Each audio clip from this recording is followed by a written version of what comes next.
Բարև ձեզ Տիկին Վարդանյան։ Բարև ձեզ։ Կպատմեք ինչով է զբաղվում ուղեկից կենտրոնը եւ ինչ ուղղություններ են ձեր գործունեության ոլորտում։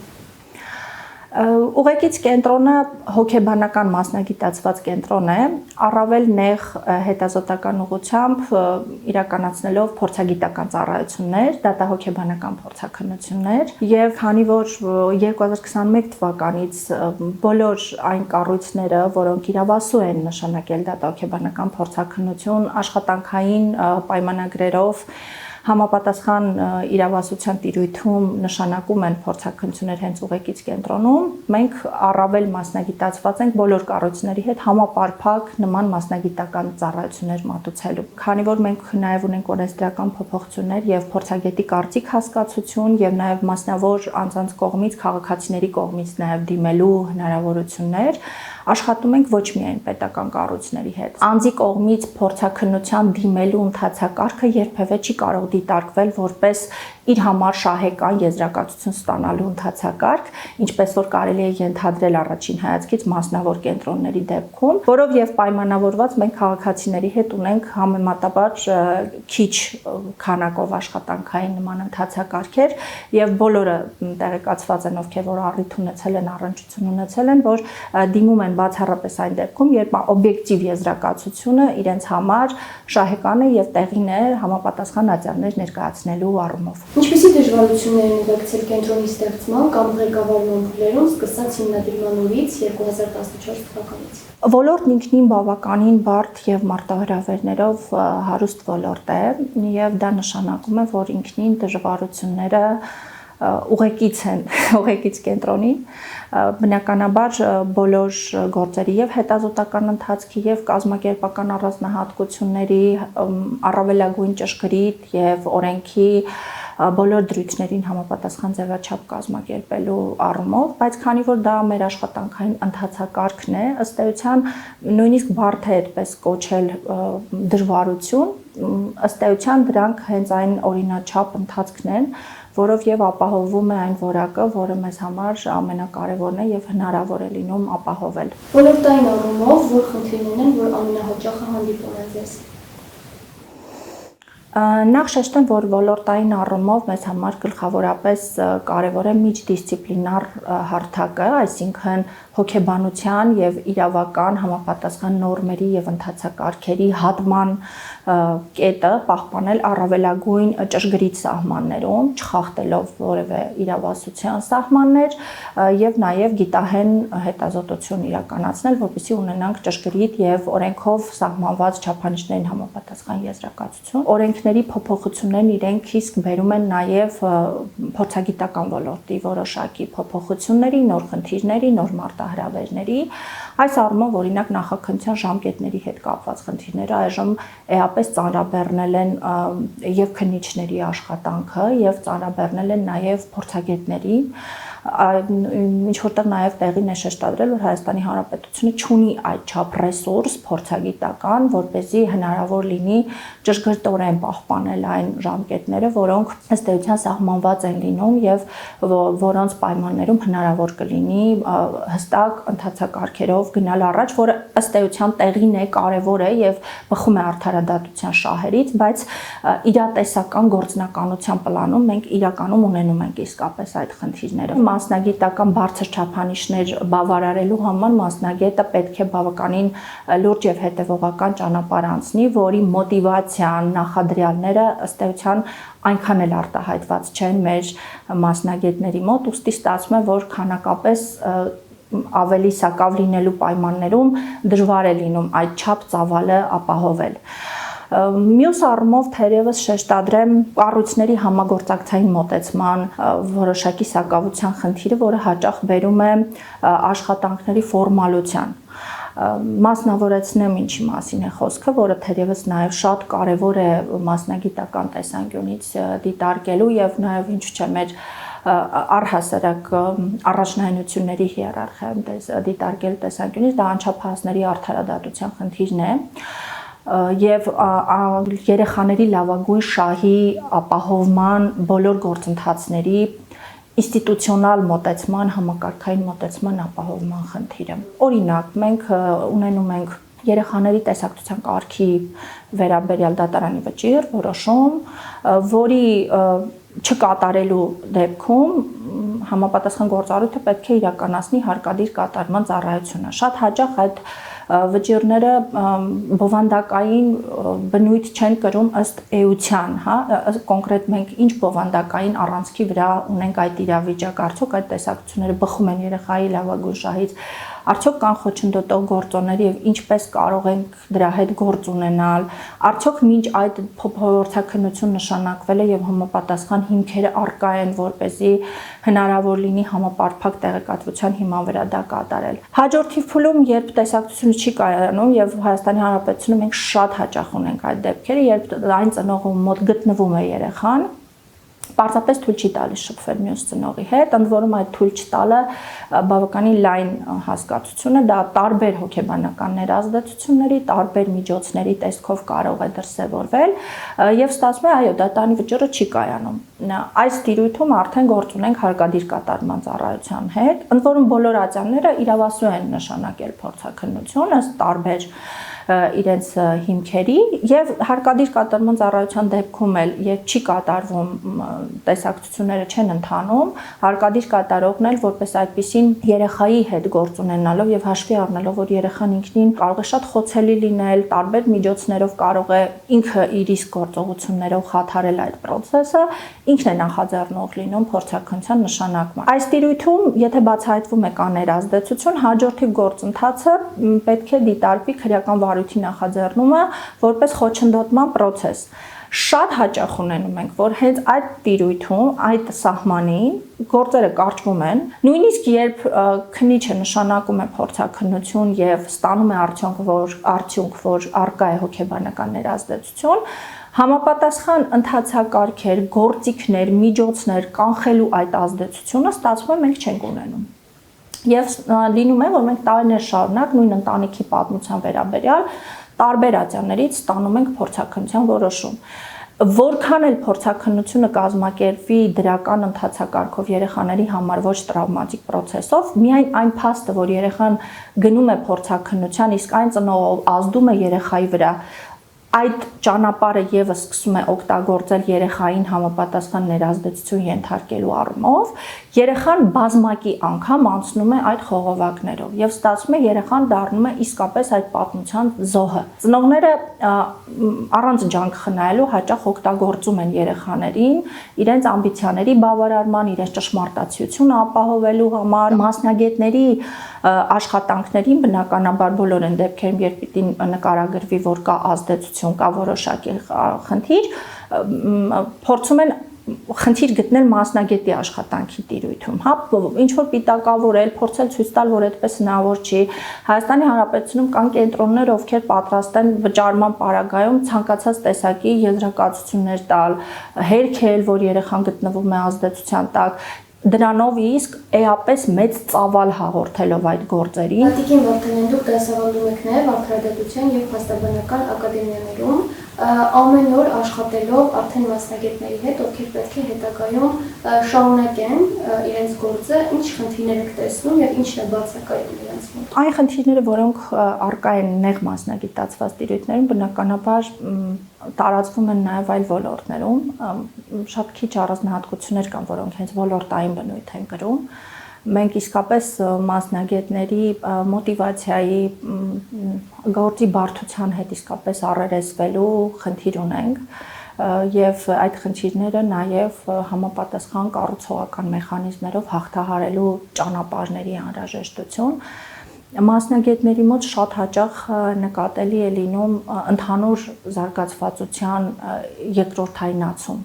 Այսինքն, եթե մասնագետը դիտարկում է ինչ-որ ոլորտում աշխատելու անհրաժեշտություն, դիտարկում է բացառապես այդտեղ անհրաժեշտ խնդիրների համապատասխան լուծումները։ Օրինակ, պետք է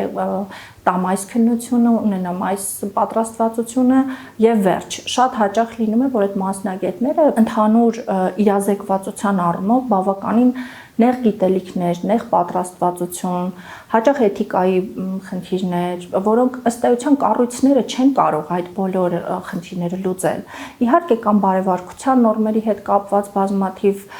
աշխատանքների պլաններ, ներկայում ներդրված նաև դասընթացներ, որոնք հետևողականորեն կատարվում են, բայց նախադրյալային առումով մենք բավականին լուրջ խնդիրներ ունենք, թե ինչի վրա դա պիտի կատարվի եւ մենք իրապես ինչ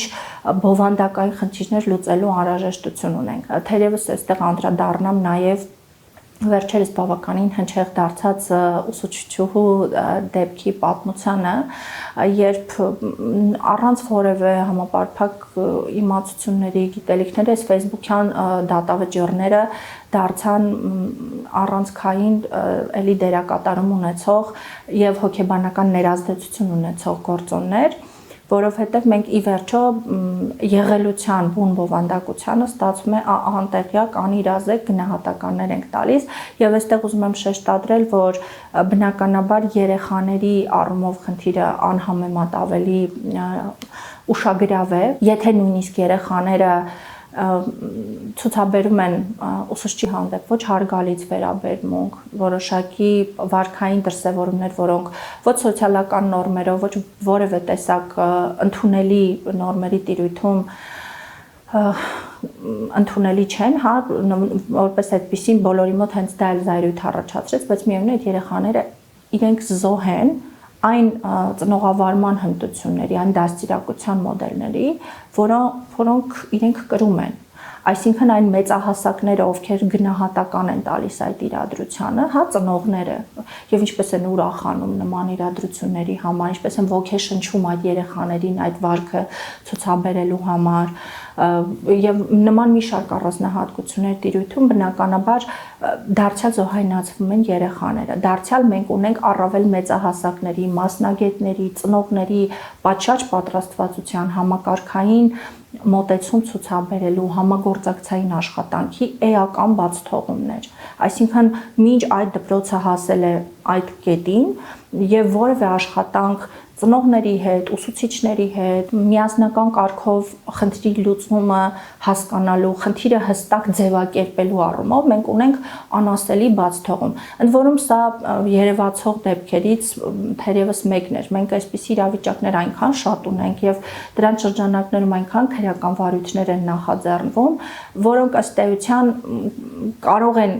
էապես ավելի նվազել, եթե մենք ունենանք պատշաճ բովանդակային աշխատանք։ Հոգեբանները ներգրավում են նաև հարցաքննություններում, այստեղ ինչ խնդիրներ են այսօր արկա։ Հոգեբանների իրավասության եւ պարտավորության սահմաններում մենք ունենում ենք բազմաթիվ դեպքեր, ես դա նաև շատ իրազեկ եմ որպես փորձագետ այդ հարցաքննությունների տեսաձայնագրությունները դիտելու տիրույթում եւ նաև համապատասխան մասնագետներին դասավանդման process-ներում լսելու արդյունքում քննիչների աշխատանքի հետ կապված, մասնավորապես ովքեր շատ հաճախ են բարձրաձայնում այդ հարցը, որ հոգեբանները չեն տիրապետում գործի ընթացքում իրենց առջև դրված իրատեսական անհրաժեշտ իսկապես խնդիրների եւ դրանց ուղղված գործիքներին։ Շատ լուրջ խնդիր ունենք թեկուզ արկա իրավիճակի վերաբերյալ, թեկուզ փոքրիկ մասնագիտական կարծիք տալու, թիրախային առանձնահատկություններ շեշտադրելու առումով, իրավասության սահմաններից դուրս չգալու առումով, պատշաճ աջակցություն ցույց տալու առումով այն տեսանկյունից, որ հոգեբանի մասնակցությունը էապես կարևոր է կրկնակի տրավմատիզացիան չեզոքացնելու տեսանկյունից, որտեղ անչափահասի համար շատ կարևոր է, որ այդ process-ները լինեն այնպես, որ նա նորից չվերապրի այդ բոլոր խնդիրները, ապրումները, չվերհիշի այնչափ եւ այնպիսի հուզական ներկապնակով, որ իրեն կարող են նորից վերապրելու հիմքեր ստեղծել, բայց միևնույն է մենք զուգահեռաբար ունենք նաեւ խնդիր, որ անչափահասը որոշակի տեղեկություններ հաղորդի, որոնք հիմք կհանդիսանան քրեական վարույթի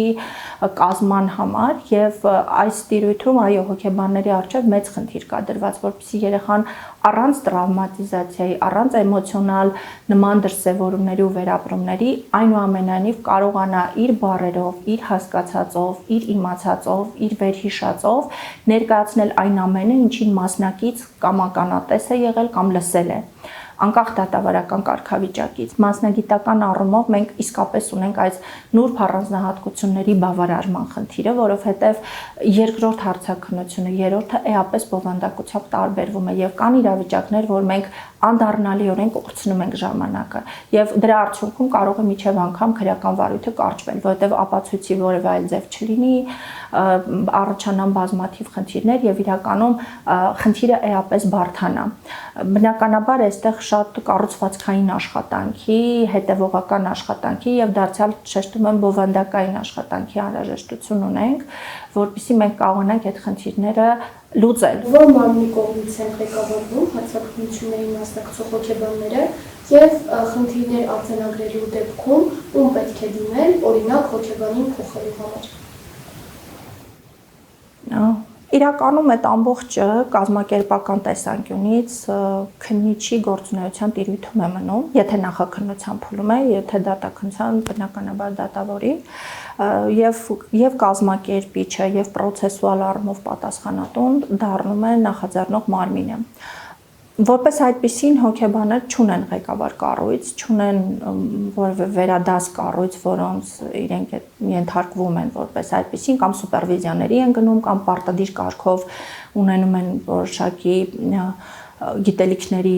վերանայման անհրաժեշտություն կամ որոշակի կոնկրետ դեպքերի քննարկման հնարավորություն, իրենք էլ չունեն եւ եթե օրինակ հոգեբանը հայտնվում է իր համար անկանխատեսելի իրավիճակում որոշակի խնդրային իրադրությունում, ի վերջո դա նաև նորմալ է, որովհետև աշխատանքի մեջ կարող են առաջանալ նման իրադրություններ, չկա որպես այդպիսին որևէ կառույց, որ լիազորված է եւ պատրաստված է եւ իրավասու է եւ նաեւ ունի համապատասխան գործիքակազմ, փորձ եւ գիտելիքներ, որ կարող է դա իրականացնել, որի արդյունքում իրականում շատ բարձիթողի իրավիճակ է հաճախ առաջանում, հատկապես եթե հաշվի առնենք, որ քննիչը հոգեբանին հրավիրելու անհրաժեշտություն կարող է ունենալ օրվա տարբեր ժամերի, հոգեբանը սեփական կամահայտնությամբ եւ ցանկությամբ կարող է համաձայնել կամ չհամաձայնել մասնակցել հարցաքննությանը, որովհետեւ ուշ ժամ է, որովհետև իրեն հարմար չէ, որովհետև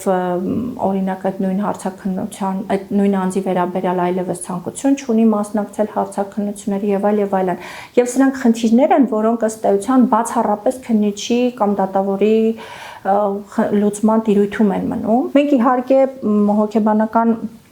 ծառայությունների որպես միջուղ նաև իրականացնում ենք այդ գործառույթը, մեր մասնագետներն ունեն եւ մեր դեպքում, մեր կառույցի դեպքում այդ խնդիրը չկա, որովհետեւ այդ քննարկվում է յուրաքանչյուր մասնագետ որքանով է, որ ուղղվածությամբ է ավելի պատրաստված եւ ի վերջո կազմակերպությունն է պատասխանատվություն կրում process-ի համար նաև եւ ըստ էության դիմում են կազմակերպությանը, հետեւաբար այդ բոլոր խնդիրները, ինչի մասին խոսեցինք, փոքրիկ կազմակերպության տիրույթում փորձում ենք լուծել, բայց մեր կազմակերպությունը այդ առումով բավականին փոքր մասն է կազմում այդ ամբողջ process-ի կազմակերպման, ինչը չի ասի փորձագիտական տիրույթի առումով, դա փորձաքննությունների ծավալի տեսանկյունից էական ծավալ է ապահովում եւ բոլոր կառույցների հետ աշխատանքի հարցաքննության մասով եւ ռեսուրսների եւ նաեւ համապատասխան որակավորում ունեցող մասնագետների, որտեղ միևնույն է պետք է արտադրության նախարարության համապատասխան որակավորման ընթացակարգերը անցած լինի մասնագետը։ Այդ առումով մենք ունենք սակավություն, դրա համար հնարավորինս փորձում ենք այդ խնդիրը մեր մասով ինչ որ չափ լուծում տալ, բայց դա լուծում չէ։ Լուծումը պետք է լինի խիստ համակարգային եւ որ ամենակարևորն է բովանդակային, որովհետեւ մենք իսկապես կարողանանք ստանալ արդյունք, իսկապես կարողանանք ունենալ որակ։